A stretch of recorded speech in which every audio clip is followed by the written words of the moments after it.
Et bonjour à tous et à toutes, nous voici donc pour un nouveau GoCactu et cette fois-ci sur une news par rapport aux médecins.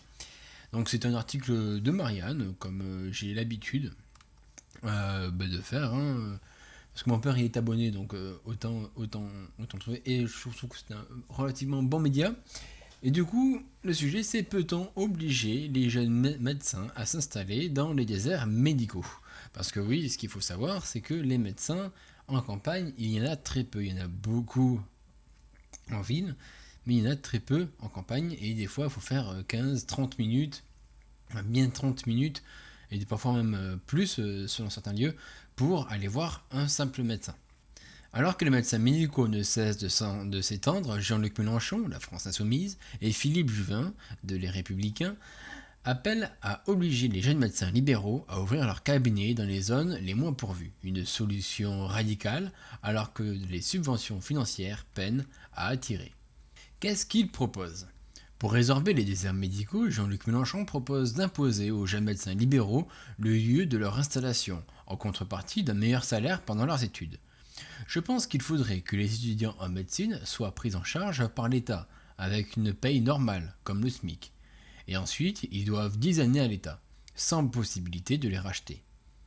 A indiqué le chef de file de la France Insoumise sur le plateau de BFM TV le 12 novembre dernier.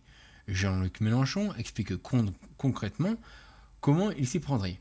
On dira « vous allez dans le Lot, vous en Corrèze, vous dans l'Aveyron ».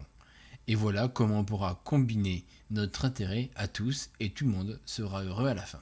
Mais bon, tout le monde sera heureux à la fin, sauf peut-être les personnes qui auront été imposées qui veulent aller en Corrèze. Voilà. Ce qui lui fait un point commun avec Philippe Juvin, candidat à la primaire, Les Républicains, et chef des urgences à l'hôpital Pompidou, à Paris. Le professeur de médecine entend aussi lutter contre les déserts médicaux en exigeant des jeunes médecins à s'installer dans l'une de ces zones. Ce sera obligatoire après leur thèse. Ils devront en priorité se diriger vers les maisons de santé pluridisciplinaires, les MSP, qui rassemblent plusieurs professionnels de santé, explique-t-il au Figaro. Cet anesthésiste réanimateur de métier précise. Il y a 3600 médecins qui sortent chaque année des universités et environ 1800 maisons de santé. Avec ma proposition, je suis capable d'assurer à chacune des MSP partout en France 2 médecins supplémentaires. On en arrive donc à une obligation d'1 an envers l'État pour les jeunes médecins, pour Philippe Juvin, et de 10 ans pour Jean-Luc Mélenchon. Tous deux justifient cette forme de contrainte par la nécessité de lutter contre les déserts médicaux, qui sont en expansion. Une réalité dont a rendu compte Marianne dans une récente enquête. La mesure est régulièrement remise sur le devant de la scène à gauche et à droite de l'échiquier politique. 2 propositions de loi ont été déposées en ce sens ces dernières semaines. L'une, le 19 octobre, par le député communiste Sébastien Jumel, qui propose notamment de rendre obligatoire l'installation de jeunes médecins dans les zones en sous-densité médicale pendant une période de 3 ans, en contrepartie d'un soutien financier pendant leurs études. L'autre a été examinée par la commission des affaires sociales à l'initiative du député UDI Thierry Benoît, qui propose lui aussi l'obligation d'exercer dans une zone sous-dotée durant les 3 ans après l'obtention du diplôme de médecine. Il souhaite imposer un préavis d'1 an à un médecin quittant un territoire sous-doté. Ce préavis d'1 an est intéressant parce que comme ça, ils peuvent éventuellement prévoir de ramener d'autres médecins et qui ne se quittent pas, qui ne se barrent pas comme ça et qu'il y a un trou de médecin quelque part. Ça peut être intéressant. C'est vrai que 10 ans pour Jean-Luc Mélenchon, je trouve ça quand même un peu beaucoup, même si ça permet quand même de pérenniser l'emploi. Voilà, tu as un emploi là, tu y es et tu resteras pendant 10 ans et au final tu feras ta vie là-bas et tu resteras sans doute toute ta vie. Le 1 an de Philippe Juvin, c'est bien parce que les personnes qui sont rattachées à un couple, enfin qui sont en couple ou autre, peuvent très bien se séparer 1 an et ensuite se retrouver. Mais ça peut aussi être une porte en se disant putain, ces zones dépeuplées de médecins, ces zones un petit peu rurales sont bien, je m'y sens bien et j'ai envie d'y rester. Donc on peut entendre le positif comme le négatif, je pense. Qu'est-ce que cela changerait ? L'obligation pour les jeunes médecins de s'installer dans un désert médical conduit à revenir sur un des points fondamentaux du statut des médecins généralistes. Ceux-ci sont en effet libres de s'installer où ils le souhaitent. C'est un principe issu de la charte de la médecine libérale de 1927 qui se trouve dans le Code de la sécurité sociale à l'article L 162-2. Après, mais ça fait presque 100 ans, il est peut-être temps de le changer, cette charte quand même. Ça fait quand même plus de 100 ans, donc bon. La donnée la plus précise pour juger l'aggravation de ces zones moins pourvues de médecins est fournie par la Direction de la Recherche, des Études, de l'Évaluation et des Statistiques, le service statistique du ministère de la Santé. Ces chercheurs ont mis au point l'accessibilité potentielle localisée, APL, qui combine l'activité des médecins généralistes et les besoins de la population. Sa valeur correspond au nombre moyen de consultations accessibles par an et par habitant. Résultat, en 2018, 3,8 millions de personnes vivaient dans un territoire considéré comme sous-dense par l'adresse, c'est-à-dire offrant 2,5 visites annuelles ou moins, alors que la moyenne est située à 3,93 consultations par an. Ces personnes n'étaient que 2,5 millions en 2015, une progression rapide et inquiétante qui touche particulièrement les zones périurbaines, en grande périphérie des agglomérations et les zones rurales.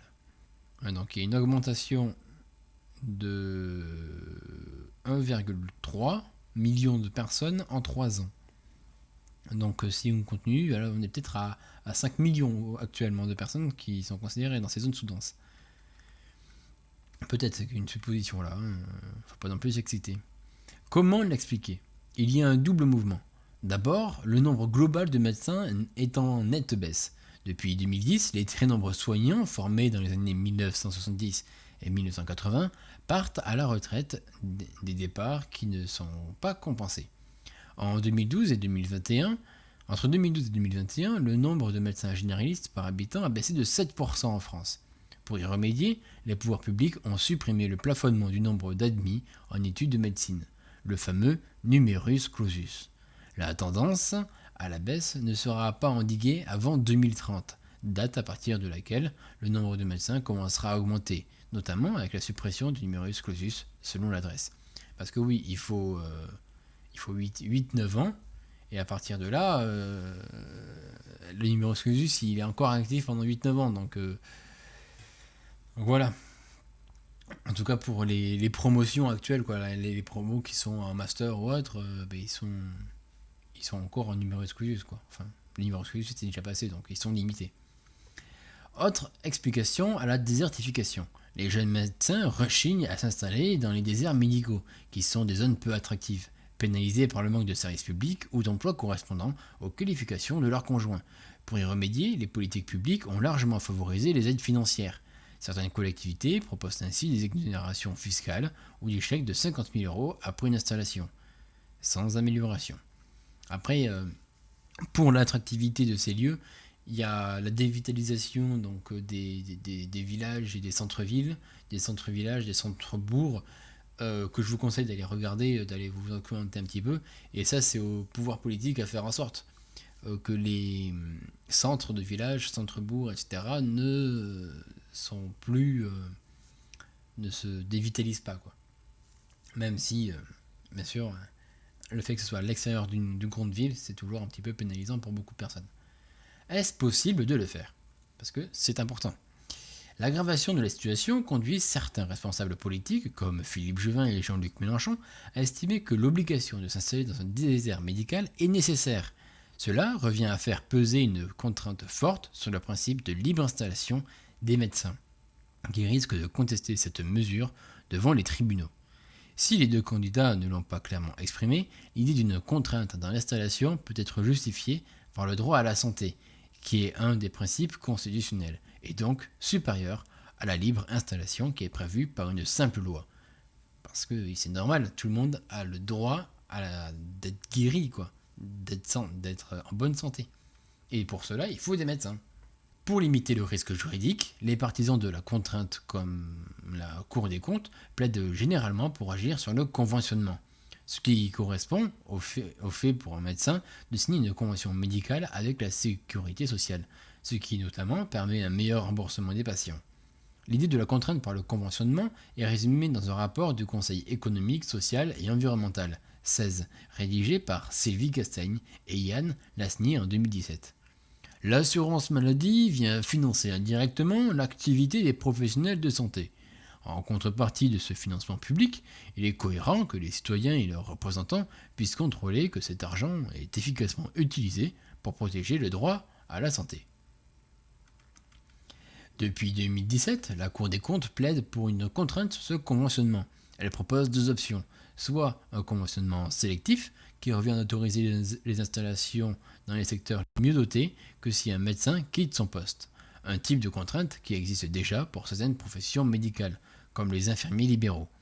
Un rapport sénatorial rédigé par Hervé Maurey et Jean-François Longeau de l'Union centriste a constaté qu'après la mise en place de cette mesure de restriction dans les secteurs les mieux pourvus, les effectifs d'infirmiers dans les zones très sous-dotées ont progressé de 33% entre 2008 et 2011, avec une baisse de 3% des effectifs dans les zones surdotées. Ce qui peut être un signe d'efficacité de la contrainte sur l'installation. La Cour des comptes envisage également un conventionnement individuel généralisé pour l'ensemble du territoire qui reviendrait à fixer un nombre de postes conventionnés dans chaque zone en fonction des besoins. Donc après, là il y a une corrélation. Ça ne veut pas forcément dire qu'il y a une causalité, mais il y a une corrélation. Et si il y a causalité, c'est très intéressant. Comme ça évite que les personnes, que les médecins soient extrêmement contraints, se disent putain on est obligé, etc. Malgré que ce que propose Jean-Luc Mélenchon, c'est quand même de leur financer leurs études en leur donnant un SMIC durant leurs études, c'est pas rien, c'est 1200 €. Et ils gagnent 1200 €, ils étudient et ensuite ils vont travailler pendant 10 ans dans une zone un peu rurale, quoi. Un petit peu désertique. Après, si c'est un choix, ça peut être bien. Surtout pour les futurs médecins et les étudiants qui n'ont pas d'argent. Ou les personnes qui ne veulent pas avoir de travail à côté et qui veulent se concentrer sur leurs études. Ce qui est très important. Peut-être que ces médecins seront meilleurs que les médecins qui n'auront pas pris ces aides. Parce qu'ils auront un peu le stress de l'argent. Des mesures auxquelles s'opposent vigoureusement les syndicats de médecins, tu m'étonnes, qui mettent en avant un possible effet contre-productif. Imposer aux jeunes médecins un lieu d'installation risque de les détourner de la voie libérale. Ils iront plutôt vers d'autres spécialistes, vers les EHPAD de la santé salariée. Cela ne fera qu'aggraver la situation. Il n'y a pas de formule magique, regrette Jacques Battistoni, le président de la Fédération française des médecins généralistes, MG France, auprès de Marianne. En effet, c'est une possibilité, mais il est aussi possible que, comme les infirmiers, il y ait une augmentation. Même s'il y aura une petite migration comme ça, c'est peut-être qu'au final, les effets seront meilleurs. Ce généraliste, installé dans le Calvados, plaide plutôt pour une amélioration des conditions de travail et des capacités des médecins généralistes. Il faut que les médecins aient plus de temps médical pour s'occuper de nouveaux patients. Pour cela, il faut qu'ils puissent s'entourer d'une équipe, et notamment d'assistants médicaux, qui peuvent gérer les tâches administratives, et même une partie de la consultation. C'est comme cela qu'aux Pays-Bas ou au Royaume-Uni, les médecins généralistes ont plus de 3000 patients, quand en France, on estime qu'un cabinet sature à 1000 patients, précise Jacques Battistoni. Le président de MG France appelle donc à une concertation avec les élus locaux pour bénéficier d'un soutien financier pour obtenir des locaux plus vastes et embaucher des assistants médicaux. Le gouvernement espère d'ailleurs pouvoir former 4000 assistants médicaux d'ici 2022. Après, il faut faire attention parce que le Royaume-Uni, et je ne connais pas les Pays-Bas, mais peut-être que les médecins au Royaume-Uni sont payants. Je ne sais pas comment ça fonctionne exactement là-bas, mais il y a plusieurs pays où les frais médicaux sont payants. Donc s'ils sont payants, les gens ils prennent tarif et ils peuvent avoir beaucoup plus d'argent pour employer. Et puis, il y a combien de médecins par rapport à la population aussi. C'est aussi quelque chose d'important qu'il ne faut pas avoir en compte. Parce que si on a plus de médecins par milliers de personnes, ça veut dire que c'est bien. Enfin, il n'y a pas besoin qu'un médecin soit une usine à soigner, quoi, à prescrire des ordonnances. D'autres solutions semblent également envisageables, comme le fait de diversifier les recrutements, comme l'a préconisé le 16 dans son rapport qui constatait que les étudiants issus de classes sociales favorisées et citadins demeurent surreprésentés sur les bancs des facultés de médecine. Et ça, c'est présent et c'est le cas dans toutes les universités et dans toutes les filières d'études supérieures. Les gens favorisés, ils sont beaucoup plus représentés, et notamment dans les très longues études, comparé aux personnes qui sont défavorisées, qui sont dans des quartiers un peu plus pauvres ou autres. Enfin, c'est un fait. Et il faut essayer de mettre un terme à ça. Et ce n'est pas qu'une question de fac de médecine. C'est une question d'enseignement supérieur en général. En tout cas, j'espère que cette vidéo vous aura plu. On se retrouve une prochaine fois pour une nouvelle vidéo, peut-être pour un nouveau GoCactu, ou peut-être pour autre chose, vous pouvez aller voir autre chose. Du coup, n'hésitez pas à mettre un petit j'aime, un petit commentaire, à vous abonner, à partager la vidéo si jamais ça vous a plu. On se retrouve donc une prochaine fois. Allez, ciao!